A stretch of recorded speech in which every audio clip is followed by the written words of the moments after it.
Afrique, Moyen-Orient, pillage et exploitation mondiale par les puissances coloniales. Démêler les machinations du pouvoir, un examen critique de l'exploitation mondiale. Le scénario décrit résume une sombre réalité dans laquelle l'arrogance et l'exploitation se sont ancrées dans le tissu des affaires mondiales, laissant derrière elles une traînée de dévastation et d'inégalité.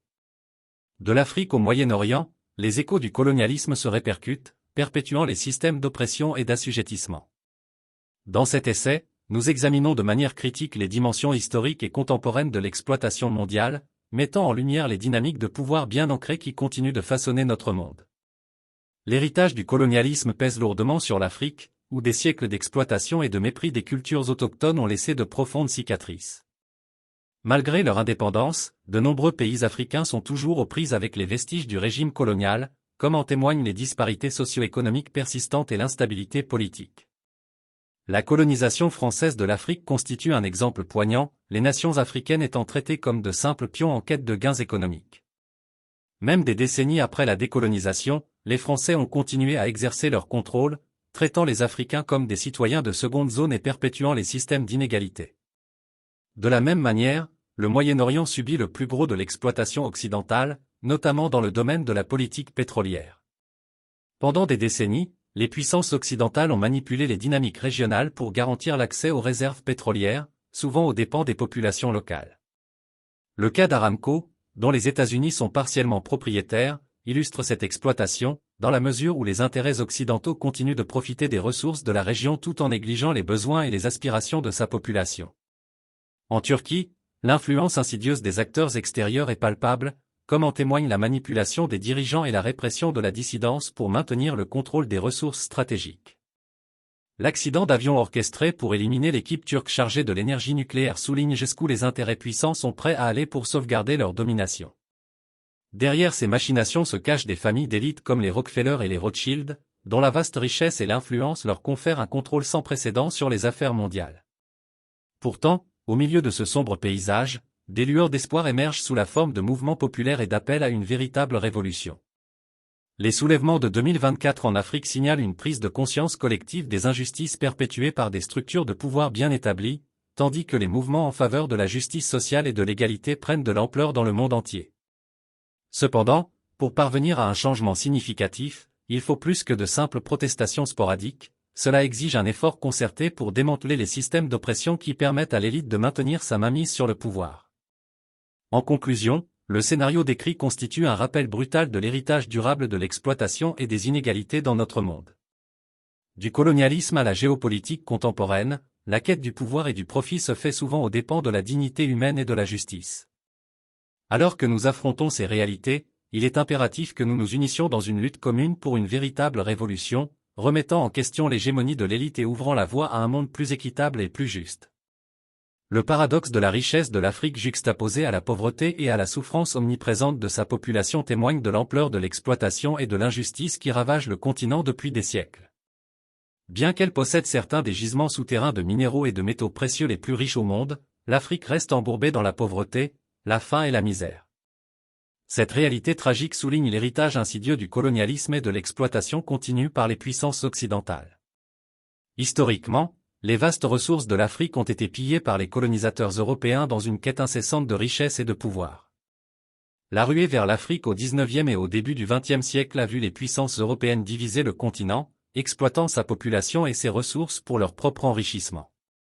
L'extraction de ressources naturelles, de l'or et des diamants au pétrole et aux minéraux, a alimenté les révolutions industrielles en Europe tout en laissant les nations africaines appauvries et ravagées. Même après la fin du régime colonial formel, l'exploitation des ressources de l'Afrique a persisté, quoique sous des formes différentes. Les sociétés occidentales, souvent en collusion avec des élites locales corrompues, ont continué à exploiter les richesses de l'Afrique, en extrayant des ressources à un coût minime tout en récoltant d'énormes profits. Les termes de l'échange étaient souvent biaisés en faveur des intérêts occidentaux, appauvrissant encore davantage les nations africaines et perpétuant un cycle de dépendance et de sous-développement. Au cours des dernières décennies, le phénomène de « malédiction des ressources » est devenu de plus en plus apparent dans de nombreux pays africains. Malgré l'abondance de leurs ressources naturelles, ces nations n'ont pas réussi à transformer leur richesse en prospérité pour leur population. Au contraire, la corruption, la mauvaise gestion et les ingérences extérieures ont entravé les efforts de développement, laissant des millions d'Africains coincés dans la pauvreté et le dénuement. Le sort des mineurs africains fournit une illustration frappante de cette exploitation. Qu'ils extraient des diamants en Sierra Leone ou du cobalt en République démocratique du Congo, ces mineurs travaillent dans des conditions dangereuses pour des salaires minimes, tandis que les entreprises occidentales tirent d'énormes profits de la vente de ces matières précieuses. Parallèlement, la richesse générée par les ressources africaines s'écoule souvent hors du continent, enrichissant les investisseurs étrangers et perpétuant les inégalités économiques. De plus, l'impact environnemental de l'extraction des ressources exacerbe encore les souffrances des communautés africaines. La déforestation, la pollution de l'eau et la destruction des habitats dégradent les terres et menacent les moyens de subsistance des peuples autochtones, exacerbant ainsi le cycle de la pauvreté et de la dégradation de l'environnement. Face à une telle injustice systémique, la question se pose, pourquoi l'Afrique continue-t-elle à souffrir alors que ses ressources enrichissent les autres? La réponse réside dans les structures de pouvoir bien ancrées qui perpétuent les inégalités et l'exploitation. Les gouvernements et les entreprises occidentales, souvent aidés par des élites locales corrompues, exercent une influence disproportionnée sur les économies africaines, dictant les conditions et extrayant des richesses pour leurs propres gains. Pour se libérer de ce cycle d'exploitation, l'Afrique doit affirmer le contrôle de ses ressources et défier l'hégémonie des acteurs extérieurs. Cela nécessite une gouvernance transparente, une gestion responsable des ressources et une répartition équitable des richesses. Cela nécessite également une solidarité internationale et un soutien aux nations africaines dans leur lutte pour l'indépendance économique et la justice sociale. En fin de compte, le sort de l'Afrique nous rappelle brutalement l'héritage durable du colonialisme et la lutte continue pour la justice dans un monde marqué par de profondes inégalités. Tant que les richesses de l'Afrique ne seront pas exploitées au profit de sa population plutôt qu'au profit des intérêts étrangers, le continent continuera de croupir dans la pauvreté et la misère, un témoignage brutal des échecs du capitalisme mondial et de l'impératif d'une action collective pour un monde plus juste et plus équitable. En 2024, les répercussions des dernières révolutions au Burkina Faso provoquent une onde de choc dans toute la France et dans d'autres pays occidentaux ayant des intérêts directs en Afrique. Les scènes de manifestations de masse, les appels au changement politique et le renversement de régime en place sèment la peur dans le cœur des décideurs politiques et des chefs d'entreprise français.